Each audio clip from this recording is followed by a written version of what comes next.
Hai teman-teman, Assalamualaikum warahmatullahi wabarakatuh. Jumpa lagi sama saya, channel Evan Al Zaid. Di mana video ini saya akan membahas risiko tentang oper kredit kendaraan kepada orang lain tanpa sepengetahuan leasing.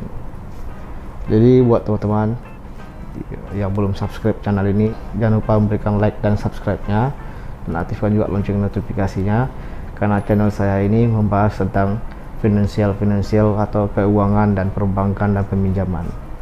Jadi baiklah teman-teman, terkadang banyak orang belum tahu, terutama buat anak-anak muda sekarang, mungkin beli kendaraan bermotor, mobil misalnya. Jadi begitu sudah berjalan 5 bulan atau sudah berjalan dalam 1 tahun, keluar lagi motor baru atau kendaraan baru yang modelnya mungkin lebih bagus, yang bikin menarik lagi, ingin ganti kendaraan lagi.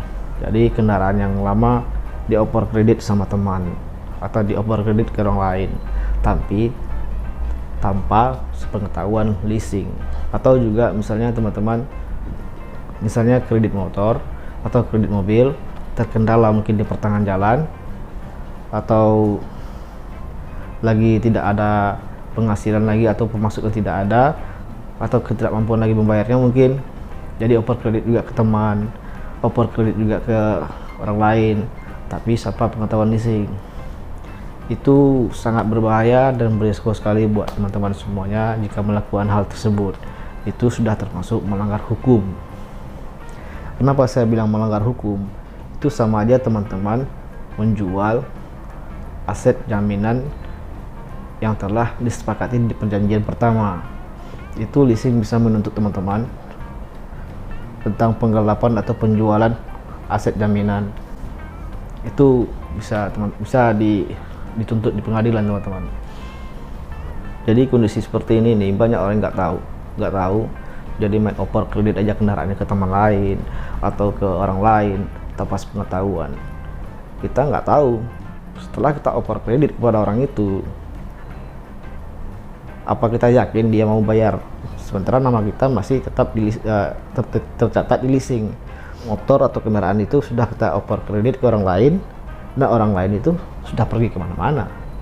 Apa kita yakin mereka mau bayar? Kalau seandainya motor itu dijual, gimana?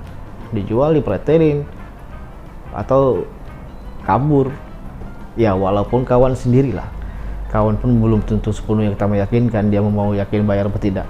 Kalau dia tidak mau bayar, tidak mampu membayar, kita mau apa? Kita mau apain dia? Kan logikanya kayak gitu. Apabila mereka tidak membayarnya atau menjualnya kendaraan itu, leasing tidak mau tahu sama orang yang kedua, kepada yang oper kredit. Taunya nama kita, karena leasing tidak tahu waktu kita oper kredit.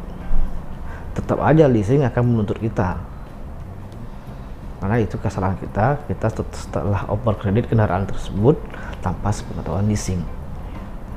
Dan BI checking pun nama kita yang kena. Sampai kapanpun BI checking tidak akan bersih kalau seandainya dia nggak akan melunasi cicilan tersebut yang kita oper kredit tadi. Sampai kapanpun BI checking kita nggak akan bersih, karena nama kita tercatat di sistem leasing. Jadi aturan oper kredit itu seperti apa yang sah dan yang benar? Oper kredit kendaraan yang benar itu kita harus melibatkan leasing di tempat kita ambil awal tadi, tempat leasing yang telah membiayai kita untuk ambil kendaraan tersebut. Misalnya ada teman yang mau oper kredit, atau kita yang mau oper kredit ke teman, kita bawa ke leasing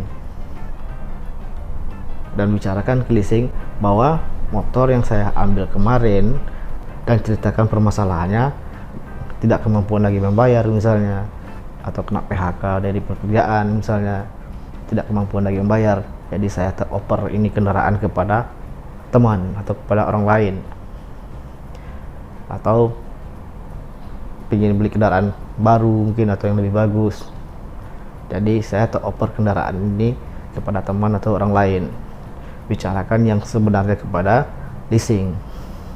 Dan leasing itu sudah tahu ketentuan seperti apa yang harus dijalani untuk over kredit itu.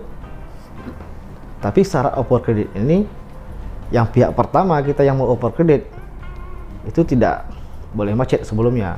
Jika macet sebelumnya, yang macet itu harus dilunasin dulu baru bisa di over kredit. Jadi di situ di leasing itu sudah tahu ketentuan dan proses untuk over kredit tadi. Dan saya mungkin nggak perlu menjelaskan di sini, mungkin leasing lebih tahu. Nah, nanti di situ akan diproses lagi, akan diisi lagi datanya, perjanjiannya lagi bahwa barang ini dipindahkan kepada pihak kedua, kepada orang lain. Jadi dari kita ini sudah lepas tangan, tidak bertanggung jawab lagi dari kendaraan itu. Jadi satu saat terjadi hal yang tidak diinginkan, atau motor itu sudah ditarik atau sunainya, atau motor tidak dibayar sama yang over kredit, kita tidak masalah karena sudah perjanjian dari leasingnya tadi. Nah, motor itu sudah dipindah tangankan. Di sistem leasing itu sudah tertulis nama yang over kredit, nggak nama kita lagi. Jadi kita aman. By checking kita aman, dan tidak bermasalah hukum kita karena sudah proses sesuai prosedur dan diproses di leasingnya. Karena jalan benar tadi itu ya harus di leasing tadi, menguntungkan bagi kita.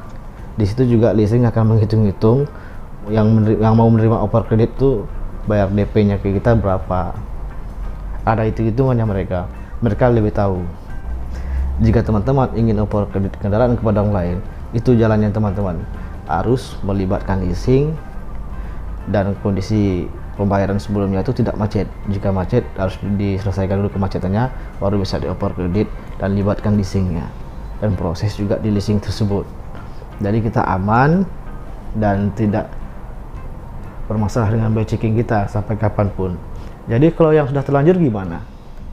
Sudah terlanjur karena tidak ketahuan sampai sekarang kena by checking dan nggak bayar, yang over kredit tadi nggak bayar, gimana solusinya? Bagaimanapun kita harus bertanggung jawab karena nama kita di situ yang tercatat di sistemnya leasing.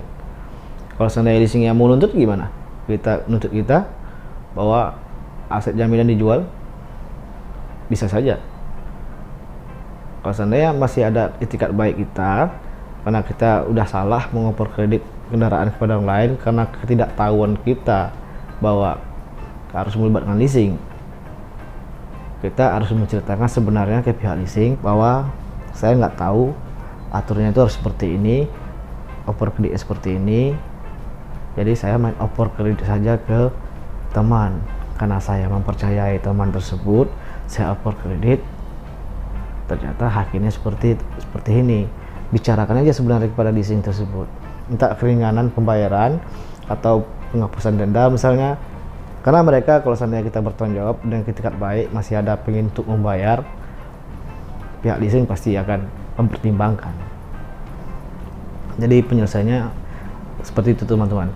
Bagaimanapun nama kita yang tercatat di situ, bagaimanapun kita harus menyelesaikannya.